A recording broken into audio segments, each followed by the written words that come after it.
Hey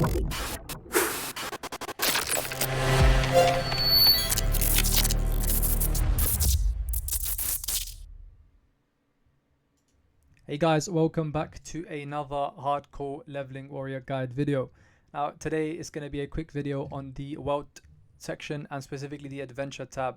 We're going to be going through the Path of Awakening, Underground Labyrinth and Nightmare Territory and what you should be doing, which is not what I've done right now, which is one of them being having my Underground Labyrinth maxed out. Now to start off, we're going to look at the Path of Awakening. Now this is unlocked in early stages of the game. I'm not sure exactly when. But you have different CP requirements or strength requirements to attain each of these ranks. And essentially each of these ranks will give you a big boost in your CP. Now for the first iron level, you need around the 100 million to the beginning of billion in CP. For the bronze, you need around the 100 billion CP to around the beginning of T for trillion. For the silver, you need around 100 trillion to the beginning of A quintillion.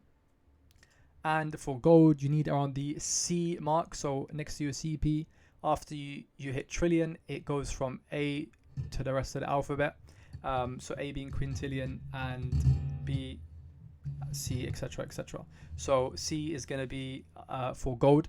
Now it could be around the beginning of C or it could be in the hundreds of C. It just depends on your other sort of skill sets. Your mastery levels and your other percentage multipliers. Platinum is around the F mark in terms of CP, and Emerald, I don't believe anyone has actually made it to Emerald yet. Again, some of these things can be done earlier in terms of CP. It just depends what you've invested into, for example, in final damage multipliers or basic attacks, skill damage, etc, etc. And that is for the Path of Awakening. Now moving on to the Underground Labyrinth. There are a few things here to know of. First of all, you got your exclamation mark in the top, or question mark I should say, which actually explains to you the different things in the Labyrinth guide. Now there's a few items which are very, very, very useful, and I'll be showcasing them here quickly just to make the most use out of your energy and actually get the most ether for your research levels. So the first one being is the torch. The torch is a very, very good skill that you'd use primarily at the start. For now, actually, I want to showcase the ether concentrator, which surrounding tiles turn into ether. So I normally use this if I'm come across a lot of monsters, and I don't have enough attack power or the boss object or skill. And what this does is if we use it here, it will just eat these three and give me the CP. The ether. Now the torch, you'd want to normally use it at the beginning of a stage, and you basically light up an area. And what you can combine with this would be a black card. Black card, you get double the reward tile, double the rewards if you're on that tile until you step onto a tile with no rewards. So if it's got a buff, a monster, or a random object. Now, what you can pair with this is if you use the black credit card or black card, you can get double the items by using the remote control and obtaining every item. So you can do that. And this remote control, it actually changes the item as well. So sometimes I like to have two just in case more items spawn, so I can get double the items. In this case, it probably wasn't wise to do that. Just like I just saved it for the next round. And lastly, you'd probably use the teleporter and teleport near the exit to get out. Now, things to note. The teleporter cannot be used on areas that you haven't seen. So for example, all of these spots that I haven't been on yet, I cannot use the teleporter on, which is why you need the torch. The black card can be used, can be carried onto the next stage if you're at the last tile, which is the exit tile. You can actually carry it onto this tile here, and if you had a reward at the in front of you, then you could still carry on the black tile. The black card buff. Another thing that you could use with the black card buff is if you had the torch activated and you use the black card buff and you didn't have a subsequent reward tile in front of the reward that you're picking up, but you had a teleporter, you could actually use the teleporter to skip to the reward and still retain the black card buff as your next tile, which can be useful if there are a lot of tiles with rewards and you have teleporters. You can just chain them and get a lot more ether with that.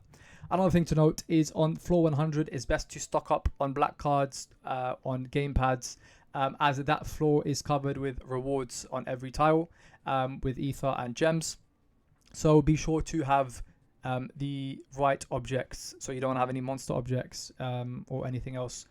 Probably black cards and gamepads are the best, and also a torch, so you can get more of the area to use the gamepads on. That's basically most of it. Another thing to note is the attack. Be sure not to waste attacks. It stacks up to 5. Sometimes people still use their monster card when they have 5 attacks, so be sure to use your attack so you don't end up not using it and wasting a monster card that you could save. If there's anything else that I've missed, which I may have, please remember that I am human and the game has just come out, so be sure to add it to the comments or in the Discord if there is anything else that I missed. Now moving on to the last thing, Nightmare Territory. Now this is actually part of how to level up quicker within the game, and this unlocks at the stage of 18. So once you've hit stage 18, you unlock this mode, and this mode essentially has a PvP mode built into it, but it's also a stage where you can increase your XP and your enhancement stone and your gold. So it's very, very useful, and there are a few things to understand about it. Now, first of all, if you click this button here, the question mark again, it tells you everything that you need to know. But some things to understand is the best thing that you don't want to do is not to let this bar sort of fill up to 20. This is your your karma, and you want to always use these to get these stones. Now these stones here will allow you to progress to the next rank, and it's a random chance of you getting either the stone, the tainted coin, or 100 gems. Now what this does is once you get all 5 stones, you can advance to the next tier, which will increase your XP enhancement and your gold gains. Another way that you can get these stones is by actually battling another player within the stone area where it is, and also I believe CPUs can appear. But one thing to note is that when you do see a player here, you are essentially stealing their stone, their fragment from them, if you beat them. So it is PvP, although it's not live, but you can steal their stone from them. Say for example, if they're on tier 8 and there's someone here who had this stone, had this fragment, and I saw their name pop up, I can challenge them, beat them, and take their fragment from them to add to my collection to advance to the next tier. Currently, no one's at my tier. If we look at the rankings, I'm at tier 9. I'm at tier 8, and there's no one at my tier. But if you are on the same tier, that is something that you can do, or something that you should be wary about. Now, in the case that you are wary about it, they have an item in the shop called the Creator's Shield. Now, this grants you half an hour's time of protection from extortion, which is essentially someone else coming in and stealing your stone. The other thing to be wary of is if you fail an attempt at extorting, you get a debuff. This is final attack, final HP, and HP recovery debuff. And this can be deactivated once a day with the buff. Where is it? With this buff right here, the Purifying Light. So you can do this once a day. You can take this debuff away. If we look at items, here it is. So emotional state once, so you can deactivate it once. The coins, the tainted coins, is the next thing, which is the main source of your shop expenditure. The best things to buy would be the daily things. Watch the ad. I'd say get these 20 for 200, only because even if you can't fight the CPUs or other people, the CPUs are quite hard to defeat at the level that you start this at 18. So the best bet is to just try and get lucky by spamming this and leveling up. But and that is obviously very important because you want to increase your stage to increase your XP enhancement and gold gains. So that is why you should be trying to do this and not let it sort of rack up to 20 for over a while. Other things to note is the nightmare level, which if we look, where can we find the buff? Here. The nightmare level, it increases your attack, your HP and HP regen, and this is resetted at every end of the season. It goes up to 10, and this is when you increase your karma. So when you refine your karma, you do 10 of these, it increases that, from my understanding. And I think that is about it. The other thing, obviously, you want to focus on in the shop is Drip Soup, Nightmare Drip Soup. He's very good for attack amplification. And also you have your weekly summons.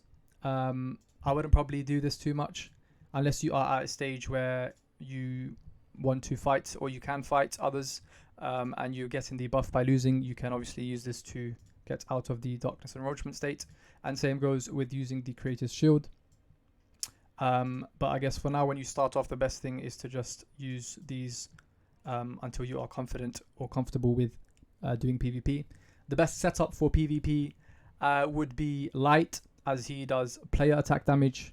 It would be 0 and either Swords Master or Witch, depending on your setup, if you're skill based or attack based. That is the bulk of it, and that is what these 3 things cover. For the last thing, which is Dragon's Trowel, that is not available yet. It has to be updated. It may be unlocked later on at a higher stage, but we have no more information on that yet. So that is all, guys, for this video. I'm going to be creating a tier list for the meta characters at the moment, for the characters that we know are good and to use for progressing. There are still a lot of other characters, for example, the 2-star, 1-star characters that could be useful in the future. And I have sort of spoken to people in the Discord that say that it may be possible that in the future that we'd have to use these 2 and 1 stars because of certain limitations that the game might put, for example, to use a specific character or specific rarity, etc., etc. So for some characters like the 2 and 1 stars, the tier list won't include them, as they will still be in testing phases. But for the rest of the 3-star characters, the tier lists will be there for you to see. That should be out tomorrow. If not tomorrow, then the day after. And that is all. The next few videos will be focusing on the skill trees, skill strategy, skill setups, and also the traits, as those are very demanding right now. And I've been doing a lot of testing. So hopefully you guys look forward to that. Any questions, as always, please leave comments below or in the Discord. Again, comment, like, subscribe, all of that stuff really helps me out.